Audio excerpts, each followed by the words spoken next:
Skill B news അപ്ഡേറ്റ്സിന്റെ പുതിയൊരു വീഡിയോയിലേക്ക് സ്വാഗതം. ചാനൽ ആദ്യമായി കാണുന്നവർ സബ്സ്ക്രൈബ് ചെയ്യുമല്ലോ. വീഡിയോ ഇഷ്ടമായാൽ ലൈക്ക് ചെയ്യുക. ഫേസ്ബുക്കിൽ കാണുന്നവർ പേജ് ഫോളോ കൂടി ചെയ്യുക. 1. സൗജന്യ കമ്പ്യൂട്ടർ പരിശീലന പദ്ധതി. കൊച്ചി കാനറ ബാങ്കിന്റെ സൗജന്യ കമ്പ്യൂട്ടർ പരിശീലന പരിപാടിയിലേക്ക് നിർധന കുടുംബത്തിലെ +2 യോഗ്യതയുള്ളവർക്ക് അപേക്ഷിക്കാം. പ്രായപരിധി 18 മുതൽ 25.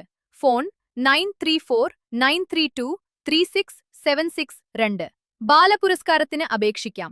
പ്രധാനമന്ത്രി രാഷ്ട്രീയ ബാലപുരസ്കാരത്തിന് അപേക്ഷ ക്ഷണിച്ചു. ഈ മാസം 31 വരെ ശുപാർശകൾ നൽകാമെന്ന് കേന്ദ്ര വനിതാ ശിശുക്ഷേമ മന്ത്രാലയം അറിയിച്ചു. കല, കായികം, സാംസ്കാരികം, സാമൂഹിക സേവനം, ശാസ്ത്രം, സാങ്കേതികവിദ്യ, പരിസ്ഥിതി സംരക്ഷണം എന്നീ മേഖലകളിൽ കഴിവ് തെളിയിച്ച 5 മുതൽ 18 വയസ്സ് വരെയുള്ളവരെയാണു പുരസ്കാരത്തിനു പരിഗണിക്കുക. നേട്ടങ്ങളെയും അവയുണ്ടാക്കിയ സ്വാധീനത്തെയും കുറിച്ച് 1000 വാക്കിൽ കവിയാതെ എഴുതി നൽകണം. സ്കൂളുകൾ, യുവജന സംഘടനകൾ, NGO, പഞ്ചായത്തുകൾ എന്നിവയ്ക്ക് ശുപാർശകൾ നൽകാം. www.awards.gov.in എന്ന പോർട്ടലിലൂടെ മാത്രമേ അപേക്ഷിക്കാവൂ. 3. പുത്തൻ കഥാകൃത്തുക്കൾക്കായി നെറ്റ്ഫ്ലിക്സ് ഇന്ത്യയുടെ പദ്ധതി. പുത്തൻ കഥാകൃത്തുക്കളെയും തിരക്കഥാകൃത്തുക്കളെയും വാർത്തെടുക്കാൻ വമ്പൻ പദ്ധതിയുമായി നെറ്റ്ഫ്ലിക്സ് ഇന്ത്യ തയ്യാറെടുക്കുന്നു. എഴുത്തുകാരെ കണ്ടെത്തി പരിശീലനം നൽകുന്ന next gen India writers programme ഇന്ത്യയിൽ ആരംഭിക്കും. ഫ്രാൻസ്, നെതർലൻഡ്സ് എന്നീ രാജ്യങ്ങൾക്ക് ശേഷം നെക്സ്റ്റ് ജെൻ നടക്കുന്ന രാജ്യമാണ് ഇന്ത്യ. തിരഞ്ഞെടുക്കപ്പെടുന്നവർക്ക് 2 മാസം നീണ്ടു നിൽക്കുന്ന ഹൈബ്രിഡ് പരിശീലന പരിപാടിയാണ് ഒരുക്കിയിരിക്കുന്നത്. സിനിമ സീരീസ് രംഗത്തെ പ്രമുഖരുടെ നേതൃത്വത്തിൽ വർക്ക്ഷോപ്പുകളും പ്രത്യേക മെന്റർഷിപ്പും ലഭ്യമാക്കും. തിരഞ്ഞെടുക്കപ്പെടുന്നവരുടെ കഥകൾ സിനിമകളോ സീരീസുകളോ ആക്കുമെന്നും Netflix India content vice president Monika Shergill അറിയിച്ചു. താൽപര്യമുള്ള എഴുത്തുകാർക്ക് സെപ്റ്റംബർ 1 വരെ nextgen.netflix.net എന്ന ലിങ്കിലൂടെ അപേക്ഷ നൽകാം. 4.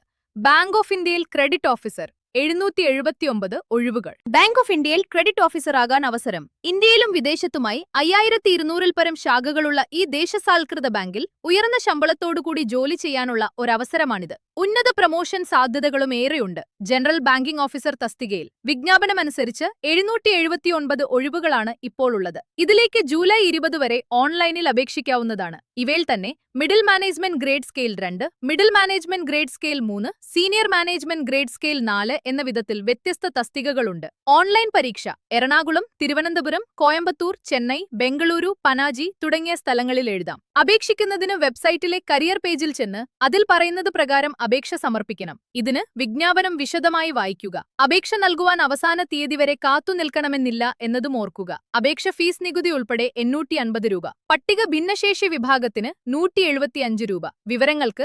www.bankofindia.bank.bank.in. 5. ക്രെഡിറ്റ് ഇൻഫർമേഷൻ അഥവാ വായ്പാ വിവരങ്ങൾ പുതുക്കുന്നതിന് ജൂലൈ 1 മുതൽ വേഗം കൂടും. പൊതുമേഖലാ, സ്വകാര്യ മേഖലാ ബാങ്കുകളിലും മറ്റു ധനകാര്യ സ്ഥാപനങ്ങളിലും എല്ലാം ലോണിനായി അപേക്ഷിക്കുമ്പോൾ ആദ്യമായി നോക്കുന്നത് അപേക്ഷകന്റെ ക്രെഡിറ്റ് സ്കോർ ആണ്. ക്രെഡിറ്റ് ഇൻഫർമേഷൻ അഥവാ വായ്പാ വിവരങ്ങൾ പുതുക്കുന്നതിന് ജൂലൈ 1 മുതൽ വേഗം കൂടും.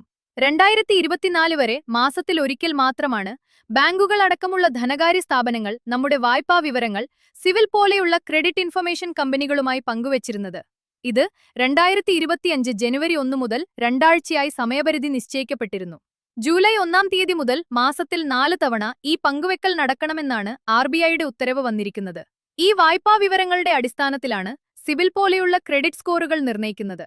ഫലത്തിൽ സിബിൽ പോലെയുള്ള ക്രെഡിറ്റ് സ്കോറുകൾ ഒരു മാസം 4 തവണ പരിഷ്കരിക്കപ്പെടും. അതായത് ഒരു വായ്പ അടച്ചു തീർന്നാൽ അത് ക്രെഡിറ്റ് സ്കോറിൽ പ്രതിഫലിക്കാൻ ഇനി ഏകദേശം ഒരാഴ്ച മതിയാകും. തിരിച്ചടവിൽ വീഴ്ച വരുത്തിയാലും അപ്ഡേഷൻ വേഗത്തിൽ നടക്കും. വായ്പകൾ അനുവദിക്കുന്നതിന് ക്രെഡിറ്റ് സ്കോറിനെ ആശ്രയിക്കുന്നത് വൻതോതിൽ കൂടിയ സാഹചര്യത്തിലാണ് RBIയുടെ തീരുമാനം. അതായത് വായ്പാ കുടിശ്ശിക വരുത്തിയാലും അത് ക്രെഡിറ്റ് സ്കോറിനെ ബാധിക്കും. ആയതിനാൽ ഇനി മേലിൽ വായ്പകളുടെ തവണകൾ മുടങ്ങാതെ നോക്കേണ്ടതുണ്ട്.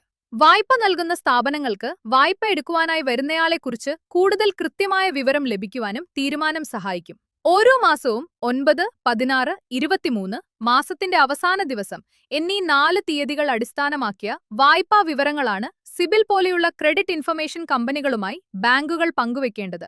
ദയവായി ഈ ചാനൽ സപ്പോർട്ട് ചെയ്യണേ. ലൈക്ക് ചെയ്യുകയും ഷെയർ ചെയ്യുകയും കമന്റുകൾ തന്ന് സഹായിക്കുകയും ചെയ്യുമല്ലോ. വളരെ പ്രധാനപ്പെട്ട ഈ വാർത്ത അപ്ഡേറ്റുകൾ മറ്റുള്ളവർക്ക് കൂടി ഷെയർ ചെയ്യുക. നന്ദി, നമസ്കാരം.